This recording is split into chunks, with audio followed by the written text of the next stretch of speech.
In this video, I'm going to offer some advice on how to keep your bird of prey in excellent feather condition, which is known as feather perfect. Now, I'm not talking about when we're flying birds of prey, because when we're flying them, there is a risk they're going to hit a tree branch or something like that, and it could damage feathers. Especially if you're hunting with your bird of prey, far more likely to damage feathers in some way, shape or form. But I'm talking about when we're just keeping the birds, when they're in their enclosure, when we're handling them and things like that. So essentially, yes, good nutrition will help with things like molting, growing new feathers, but again, that's not what I'm covering in this video. I'm just talking about when we're practically handling our birds and avoiding them breaking a feather somehow.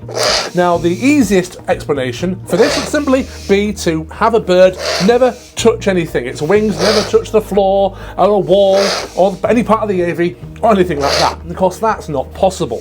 This is actually one of the reasons why over the years many people would keep their birds tethered, which if you are a private collector you still are allowed to do, and even in professional sort of settings like mine we are allowed to tether our birds in a temporary sense.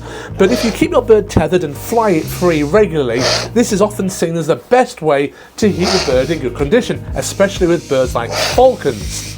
However, we're talking here about having birds free lofted.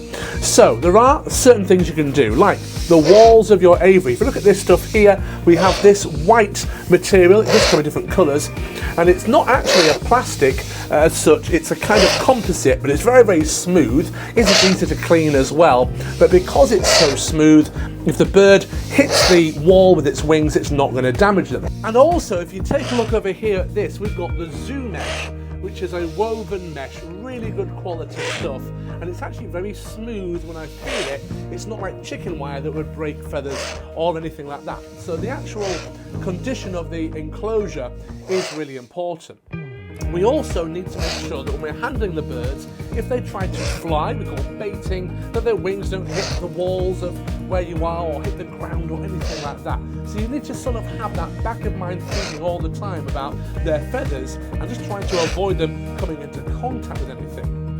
Now, when it comes to different birds, and I've had this with my birds over the years, there are some birds of prey that you could put into an aviary that kind of resembled a cheese grater, and they won't break a single feather. And there are other birds that you put into an aviary that looks like a padded cell, and they'll still find a way of breaking a feather somehow. So it really comes down to knowing your bird and its individual sort of elements, should we say. So any bird you may have, you're monitoring its behaviour and you're looking out for things, and if you notice a slightly broken feather, it could be on the wings, on the tail feathers, something like that, try and identify what the problem is and see if there's a way of getting around it. But when you do have a bird that will always break feathers no matter what you try to do, the only thing you can do is try and give it a really good molt every year, even just for a few months of the summer, and at least it's going to regrow its feathers really well. Any questions, please comment below, and as always, thanks for watching.